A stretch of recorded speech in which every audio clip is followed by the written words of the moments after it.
Excelentíssimo Senhor Presidente, senhoras e senhores membros do Governo, senhoras e senhores convidados, madeirenses e porto-santenses.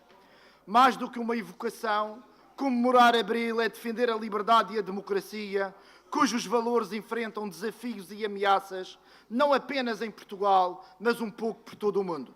Na Europa, por exemplo, o avanço galopante de forças neofascistas tem permitido a formação de governos com fortes pulsões autoritárias em Estados até então com estáveis democracias estabelecidas. Em consequência desse avanço, as forças de extrema-direita de orientação neofascista, xenófoba, racista e anti-imigração participam já em 10 governos de países da União Europeia, quer como força única ou em coligação. As políticas implementadas pelo Diretório Europeu, assentes na obsessão austeritária pelo controle do déficit da dívida pública, as opções ideológicas de cortar nos serviços públicos essenciais, desde a saúde à escola pública, e as manobras de destruição do que ainda resta desse mesmo Estado Social, têm contribuído para esta regressão. Por outro lado, a aposta errada nas privatizações de serviços públicos essenciais e a cada vez maior desregulação das relações de trabalho como via para atingir as metas arbitrárias que foram fixadas para o déficit e para a dívida, têm lançado milhões de europeus na pobreza agravada, com a perda de rendimentos e com a cada vez maior dificuldade de acesso a serviços públicos por parte daqueles com menores recursos. A generalização destas políticas erradas, também na governação de Portugal e da nossa região, aliada a uma cada vez maior supervisão europeia das políticas nacionais e regionais, esvazia a democracia e destrói as conquistas alcançadas pela Revolução. A mera alternância de partidos siameses no poder, ora PSD, ora PS, com o CDS pelo meio, sem a construção de uma verdadeira alternativa de políticas emancipatórias e de bem-estar social, somadas ao desalento que decorre da perda de rendimentos e da perda de segurança no trabalho e nas condições de vida, gera frustração e desencanto com a democracia, abalando os pilares da liberdade conquistada com a Revolução de Abril. A mais recente solução governativa em Portugal, apesar das suas fragilidades e insuficiências, tem demonstrado que a resistência aos ditames da Europa fez bem ao país e à vida das pessoas, permitiu aliviar a pressão e, até certo ponto, rejeitar maiores cortes no Estado Social e nos rendimentos de quem trabalha.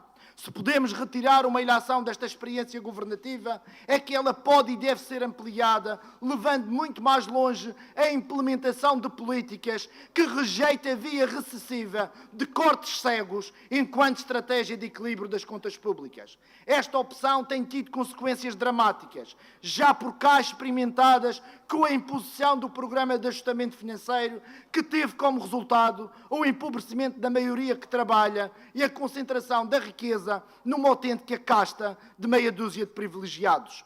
É preciso construir verdadeiras alternativas políticas de governação do país e da região, assentes noutra via de crescimento e de distribuição justa da riqueza.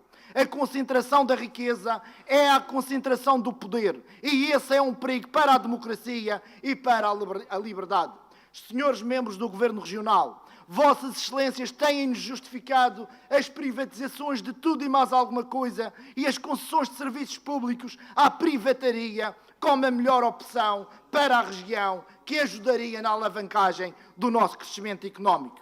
O problema é que esse crescimento económico, apregoado aos quatro ventos, é cada vez mais capturado por uma pequena minoria, enquanto que a maioria da população não se apercebe desse milagre e permanece mergulhada nas dificuldades. As privatizações e as concessões de serviços públicos, cada vez mais em voga na nossa região, não são mais que a transferência do poder para privados, longe do escrutínio dos órgãos fiscalizadores eleitos democraticamente, que ficam arredados de decisões importantes. Quem não se recorda, por exemplo, de notícias recentes que davam conta de uma decisão sobre o custo das ligações entre a Madeira e o Porto Santo, que dependia da aceitação dos concessionários das ligações marítimas e aéreas? O Governo pode até querer libertar-se destas amarras, mas não pode. Está refém dos privados. Está o Governo e está o povo refém dos privados. A gestão privada, a privatização, a concessão, não é uma questão de eficiência ou eficácia ou de melhor gestão. Tem a ver com o esvaziamento da democracia e o seu confisco pelo poder económico.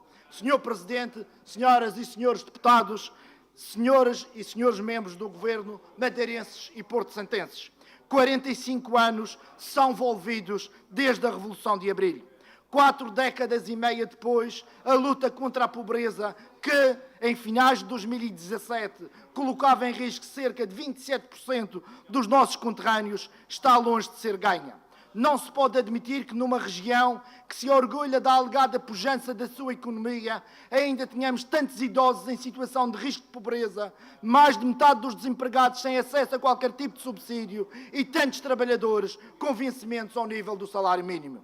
Para não falarmos de inúmeros trabalhadores precários, com contratos ao mês, sem saberem se vão ter salário no mês seguinte para colocar a comida na mesa, e outros que, trabalhando quase a tempo inteiro, esfolam-se para levar 200 e tal euros para casa no final do mês. Não se sente Abril, numa região onde, no meio desta pobreza que persiste, o Governo Regional ainda não deu um passo para acabar com o regabof pornográfico dos grandes grupos económicos, donos disto tudo, que continuam alegremente a vampirizar o que é de todos os madeirenses, nos portos, nas inspeções, assaltando o litoral e explorando à força toda o Zé Povinho. Urge devolver a Madeira aos madeirenses que trabalham, resgatando das garras dos vampiros de sempre o que é de todos e continua ao serviço de alguns. Nesse dia em que se consiga fazer essa revolução, teremos, enfim, Abril plenamente concretizado também nesta parte de Portugal. Mas essa é uma revolução que se faz nas urnas.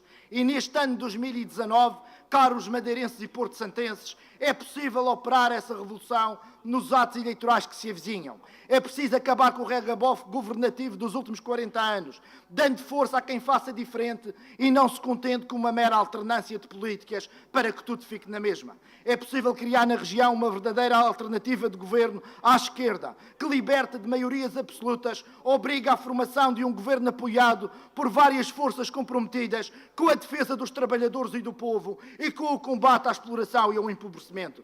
Viva o 25 de Abril, viva a autonomia de Abril, viva Portugal!